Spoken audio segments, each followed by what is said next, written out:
Movie शुरू होती है एक ऐसे सीन से जहाँ पर एक न्यूज़ रिपोर्टर टीवी पे किसी ड्रॉइड के बारे में बता रहा होता है। ड्रॉइड एक ऐसे रोबोट को कहते हैं जो कि चलता भी इंसानों की तरह है और उसका स्ट्रक्चर भी इंसानों जैसा है, लेकिन होता वो बहुत ज्यादा ह्यूज और बड़ा रोबोट है। वो रोबोट अब पूरी तरह से तैयार हो चुका था। उसका फाइनल एक्सपेरिमेंट करने के लिए और लोगों को दिखाने के लिए कि कैसे काम करता है उसे सिटी में लेकर आया गया। साथ ही साथ उसे टीवी पर लाइव दिखाया जा रहा था। जो रिपोर्टर वहाँ पे लाइव न्यूज दे रही थी वो बताती है कि अगर हम अपने हाथ में एक ब्रेसलेट पहन लें तो हम अपने ड्रॉइड को कंट्रोल कर सकते हैं, यानी इसी रोबोट को। ये हमारे सारे ऑर्डर्स मानेगा तब, और तभी हम देखते हैं कि वहाँ पर चलते फिरते रोबोट सिटी के हर किसी इंसान को स्कैन कर रहे होते हैं। और वहाँ के लोग इन रोबोट से काफी तंग पड़ रहे थे क्योंकि वो नहीं चाहते थे कि रोबोट्स इनकी जगह ले लें, क्योंकि वो रोबोट्स काफी एडवांस दिख रहे थे। उनमें हर फंक्शन था। तो वहाँ पर कुछ ऐसे लोग होते हैं जो आकर रोबोट्स को शूट करने लगते हैं क्योंकि उनके नजदीक ये रोबोट्स इनको नुकसान पहुंचा सकते थे। लेकिन अब मसला ये था कि उन रोबोट्स में भी डिटेक्शन सिस्टम लगा हुआ था कि कौन उनको नुकसान पहुंचा सकता है। वो कोई भी मेटल की चीज डिटेक्ट कर लेते थे, या अगर किसी इंसान के पास कोई वेपन है उसे भी। अब जब इंसान रोबोट्स पर हमला करते हैं तो आगे से रोबोट्स भी खुद को डिफेंड करने के लिए उन पर अटैक करते हैं, जिसकी वजह से कई इंसान मारे जाते हैं। एक आदमी जो उनमें मर चुका होता है, उनका बेटा सामने आता है। उसके हाथ में नाइफ होती है। एक रोबोट उसे डिटेक्ट कर लेता है और बेचारे बच्चे को ही मार देता है। लेकिन टीवी पर जो न्यूज रिपोर्टर होता है उसे इस बात से कोई फर्क नहीं पड़ता। उसे तो बस उस कंपनी के सीईओ ने पैसे दिए थे कि तुम मेरे एड्स लगाओ, मेरे रोबोट्स की तारीफें करो। तो वो कहता है कि ये तो अच्छी बात है कि रोबोट्स में इतनी सेंस है कि खुद को डिफेंड करना है और मेटल जैसी चीजों को डिटेक्ट कर लेना है। ये हमारे बहुत काम आने वाला है। अब लाइव हम देख रहे होते हैं कि पूरा शहर तबाह हो रहा है उन्हीं रोबोट्स की वजह से। साथ ही साथ वो न्यूज रिपोर्टर ये भी बताने लगता है कि इस कंपनी का सीईओ जिसने ये रोबोट्स बनाए वो चाहता है कि और भी मुल्कों में और भी कंट्रीज में ये अपने ड्रॉइड्स छोड़े, यानी यही रोबोट्स, और साथ ही में वो उसकी फेवर भी करने लगता है। लेकिन फिर हम देखते हैं कि यहाँ के सेनेटर इस बात से मना करते हैं कि नहीं। अब सीन चेंज होता है एक पुलिस स्टेशन की तरफ और हम एक डिटेक्टिव मर्फी को देखते हैं। उसकी टीम उससे काफी गुस्सा हो रही होती है। बात दरअसल ये थी कि एक रात पहले मर्फी और उसका साथी किसी आदमी से मिलने गया था। उस आदमी ने कुछ एविडेंसेस चोरी किए थे और अजीब बात ये थी कि वो एविडेंसेस उन्हीं के पुलिस स्टेशन से चोरी हुए। यानी मर्फी को पता लग चुका था कि वो कोई ऐसा इंसान है जो उन्हीं के डिपार्टमेंट में है और उनके साथ धोखा कर रहा है। लेकिन दूसरी तरफ उस इंसान को भी पता चल गया कि मर्फी और उसका साथी डिटेक्टिव्स हैं और इन लोगों में काफी फाइट हुई, जिसकी वजह से मर्फी का साथी काफी जख्मी हो गया और इसी वजह से वो क्रिमिनल भी वहाँ से भाग गया और मर्फी उसको पकड़ ही नहीं सका। अब दूसरी तरफ कंपनी का सीईओ काफी परेशान बैठा होता है कि मैं तो किसी भी तरह करके अपने रोबोट्स को डिप्लॉय करूंगा ही करूंगा। बस इन लोगों को ये मसला है ना कि उनमें इमोशंस नहीं है, इंसानों जैसी फीलिंग्स नहीं है, तो क्यों ना हम इंसानों को और रोबोट्स को मिक्स कर दें, दोनों में इमोशंस भी हो जाएंगे और जो वो लोग चाहते हैं वैसा ही होगा। तो वो सीईओ अपने खास डॉक्टर से मिलता है। वो डॉक्टर से कहता है कि हमें एक ऐसा इंसान चाहिए होगा जिसके बॉडी पार्ट्स को हम रोबोट के साथ रिप्लेस कर सकें और इस चीज में आपको मेरा साथ देना होगा। मर्फी का वही साथी उस क्रिमिनल से मिलता है और उसको बताता है कि पूरा पुलिस डिपार्टमेंट अब तुम्हारे पीछे है। तो यहाँ पर हमें ये पता चलता है कि यही वो आदमी था जो कि इनके डिपार्टमेंट में सबको धोखा दे रहा था और इस क्रिमिनल के साथ मिला हुआ था।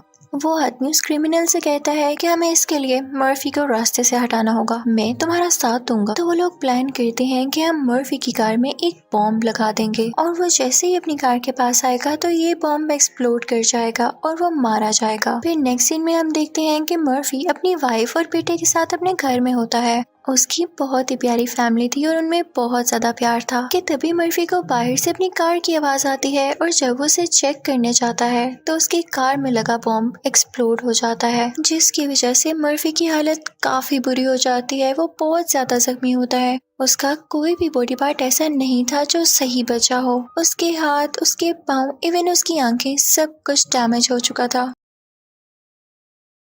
जब इस बात की खबर उस कंपनी के सीईओ को होती है तो वो फौरन अपने डॉक्टर से बात करता है कि यही वो इंसान है, यही है वो जो हमारे लिए अच्छा साबित हो सकता है। हमारे प्रोजेक्ट में इससे बेहतर इंसान हमें नहीं मिल सकता जिसको हम रोबोट में कन्वर्ट कर सकें। तो उसी की जगह हम इसको रोबोटिक पार्ट्स लगा देंगे और इस तरह से जिंदा भी बच जाएगा। वो सब मिलके मर्फी की वाइफ को सब कुछ बताते हैं और उसे राजी करते हैं कि देखें यही एक तरीका है आपके हस्बैंड को जिंदा रखने का। मर्फी की वाइफ काफी रो रही होती है और वो अपने हस्बैंड को ऐसी हालत में नहीं देखना चाहती थी, लेकिन उसके पास कोई और हल भी तो नहीं था। तो वो अपने दिल पर पत्थर रख के इस चीज की इजाजत दे देती है, उसे परमिशन दे देती है। फिर हम देखते हैं कि 3 महीने का टाइम गुजर जाता है। डॉक्टर मर्फी की बॉडी पर काफी मेहनत कर रहा होता है और फाइनली हमारे सामने रोबोटिक मर्फी आता है। जब डॉक्टर मर्फी के रोबोट को ऑन करते हैं तो मर्फी को अपनी हालत देख के यकीन नहीं आता। मर्फी डॉक्टर से कहता है कि तुम लोगों ने मेरे साथ ये क्या किया है। तो डॉक्टर उसे सब कुछ बताता है कि याद है तुम अपनी कार के पास गए थे और वो बॉम्ब एक्सप्लोड हो गया था, तुम्हारी बॉडी में कुछ भी ठीक नहीं बचा था और यही एक तरीका था तुम्हें जिंदा रखने का। तो मर्फी कहता है कि इससे बेहतर था कि मैं मर जाता। एक मशीन के साथ कनेक्टेड रह के भी कोई जिंदगी होती है। जब मर्फी की बॉडी को अंदर से दिखाया जाता है तो वो काफी अजीब लुक दे रही थी, यानी सिर्फ उसके लंग्स, उसका दिल और उसका सर ठीक था, बाकी उसकी सारी बॉडी एक मशीन थी। डॉक्टर उसे काफी समझाते हैं तो मर्फी को भी समझ आ जाता है कि इसके अलावा और कोई हल नहीं था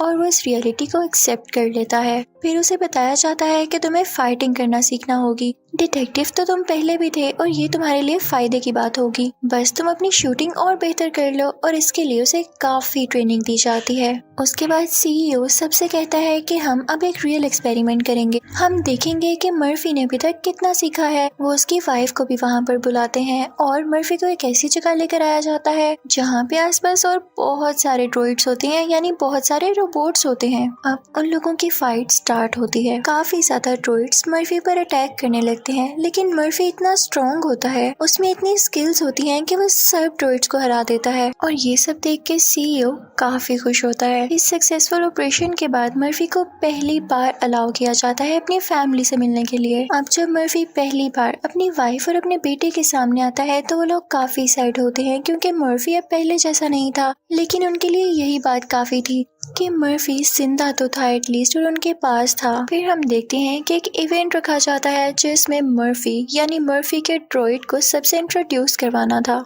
और सबको बताना था कि कितना अच्छा रोबोट है और उसमें इमोशंस भी हैं, बिल्कुल इंसानों की तरह। सारे 1 बाय 1 उस रोबोट यानी मर्फी के रोबोट से क्वेश्चंस कर रहे होते हैं और वो उसका काफी अच्छे से आंसर कर रहा होता है और सबको इम्प्रेस कर रहा होता है। लेकिन तभी उसकी आंखों के सामने वही फुटेज आ जाती है, यानी उसके कार के एक्सप्लोजन की। ये चीजें देखकर उसका माइंड अपना कंट्रोल खो देता है और उसे काफी दुख होने लगता है, जिसकी वजह से उसके सिस्टम में एरर आने लगता है। तो डॉक्टर फौरन से उसे शट डाउन कर देता है और वहाँ के डॉक्टर्स मिलकर एक प्लान करते हैं कि हम इसका इमोशन लेवल 0 कर देते हैं, यानी अगर इसमें कोई फीलिंग्स ही नहीं होंगी तो इसे अपना पास्ट याद करके भी कोई दुख नहीं होगा और ना ही इसे कोई मसला होगा। तो वो लोग ऐसा ही करते हैं, उसके सारे इमोशंस, उसकी सारी फीलिंग्स उसकी बॉडी से निकाल देते हैं, जिसकी वजह से वो अब एक मुकम्मल रोबोट में बदल चुका था। अब जब उसे डेमो के लिए ले जाया जा रहा होता है तो उसका बेटा उसकी तरफ स्माइल पास करके देखता है, लेकिन वो तो सीरियस होता है बिल्कुल। वो अपने बेटे को कोई स्माइल पास नहीं करता और स्टेज पर जाते ही वो सब लोगों को स्कैन करने लगता है। वो काफी सीरियस फेस बनाकर सबको स्कैन कर रहा था और तभी वो एक क्रिमिनल को भी स्कैन कर लेता है और फौरन से उसे शूट कर देता है। सारे लोग जानते थे कि वो क्रिमिनल है तो उसको काफी अप्रिशिएट किया जाता है और यहाँ पर फाइनली उसे पास करके उसे रोबो कॉप का नाम दे दिया जाता है, यानी एक ऐसा कॉप जो कि रोबोटिक है।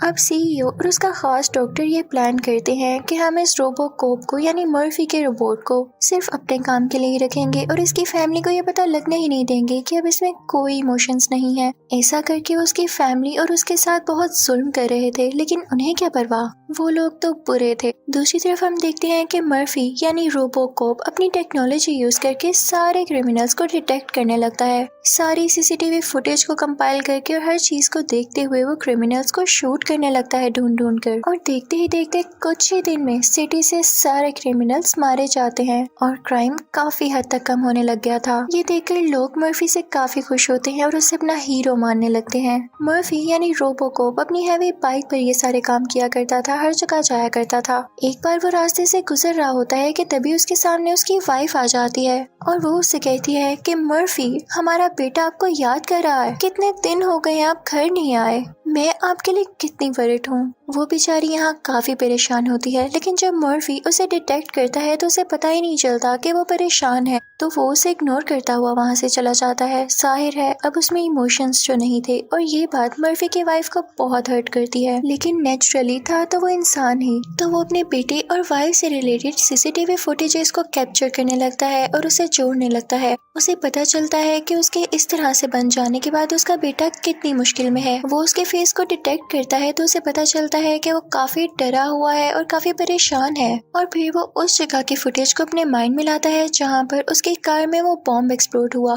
तो उसे पता चलता है कि उसका बेटा भी ऊपर खिड़की से सब कुछ देख रहा था, तभी वो इतना डरा हुआ रहता है। मर्फी अपने घर जाता है और उसमें उसके इमोशंस वापस आने लगते हैं। ये बात जब डॉक्टर को पता चलती है तो उसे समझ नहीं आता कि कैसे इसके इमोशंस वापस आ रहे हैं। लेकिन अब मर्फी के दिल में उस क्रिमिनल के लिए बदले की आग पैदा हो चुकी थी, जिसने उसकी कार में वो बॉम्ब लगवाया, और ये सब होते हुए उसके बेटे ने देख लिया। वो उस क्रिमिनल को पकड़ने के लिए जाता है। रास्ते में उसे वही साथी मिलता है जिसने उस क्रिमिनल की मदद की थी। वो उसे ट्रैक करके उसका एड्रेस ले लेता है, लेकिन इस बात की खबर उस क्रिमिनल को पहले ही हो जाती है और वो वहाँ पे अपनी वेपन्स तैयार कर लेता है और सारी लाइट्स ऑफ कर देता है। लेकिन मर्फी में खास बात ये भी थी कि वो रात में देख सकता था, यानी नाइट विजन रखता था, और इसी बात का फायदा उठाते हुए वो उनके वेयरहाउस को तोड़ता हुआ उसके अंदर चला जाता है और अपनी नाइट विजन की एबिलिटी को यूज करके उन्हें डिटेक्ट करने लगता है और एक एक करके शूट करने लगता है। लेकिन वो लोग भी अपने वेपन्स बराबर यूज कर रहे थे, जिसकी वजह से मर्फी खुद भी काफी ज्यादा जख्मी हो जाता है।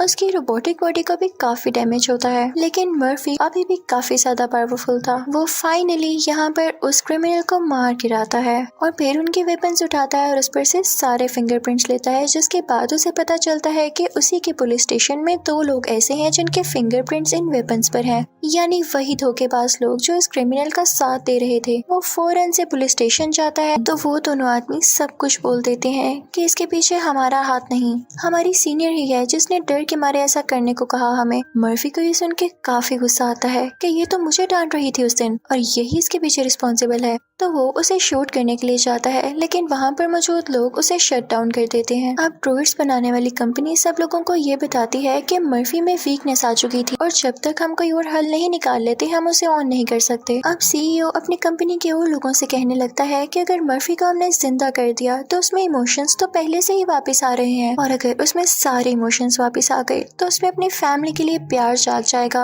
और वो हमसे दूर होकर अपनी फैमिली के पास चला जाएगा। इसका एक ही हल है कि हम उसे हमेशा के लिए शट डाउन कर दें, उसे मार डालें और सब लोगों से कहें कि वो बेचारा क्रैश हो गया। तो सब लोग हमारे साथ ही सिंपैथी करेंगे, हमारी फेवर करेंगे कि हमारा इतना पैसा भी लगा और हमें ये नुकसान भी उठाना पड़ा। अब सीईओ ये बात हर एक में फैला देता है।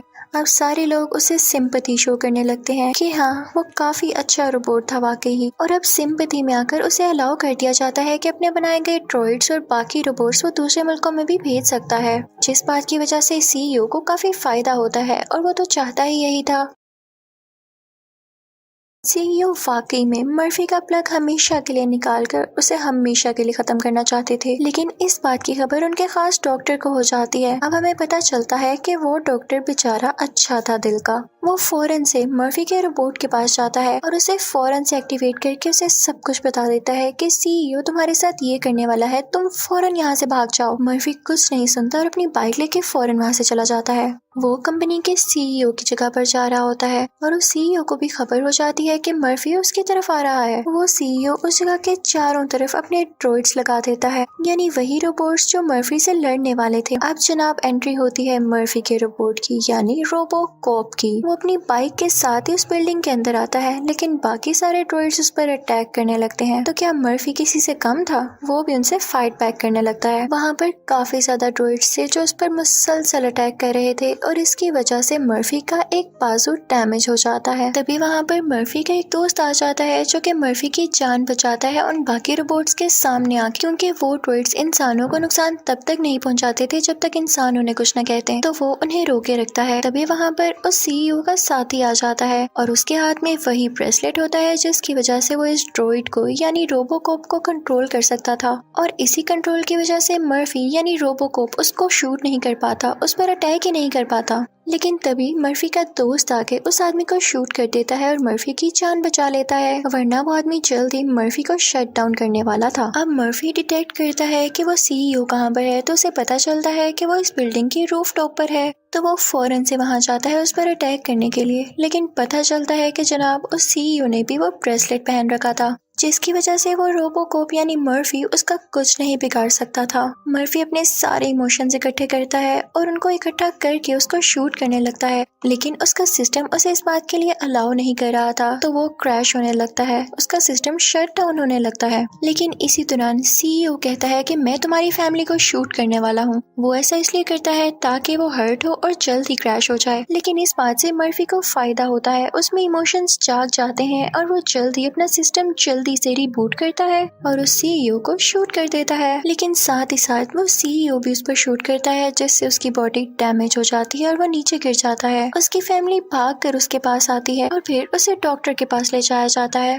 वही खास डॉक्टर। वो उसके लिए एक नया रोबोटिक सूट तैयार करते हैं और जब वो बिल्कुल ठीक हो जाता है तो उसकी वाइफ और उसका बेटा उसके पास आते हैं और वो उससे कहते हैं कि हम अब आपके साथ हमेशा रहेंगे, हम कभी भी आपको अकेला नहीं छोड़ने वाले, क्योंकि आप हमारी जान हैं, हमें आप पे प्राउड है। अच्छा जी, अगर अब हम बात करें दूसरे मुल्कों में वो रोबोट्स भेजने की, तो गवर्नमेंट सब कुछ देखते हुए इस चीज का अलाउ ही नहीं करती, क्योंकि ड्रॉइड सब खतरनाक भी साबित हो रहे थे। ये मूवी भी यहीं पर खत्म हो जाती है। Thank you for watching.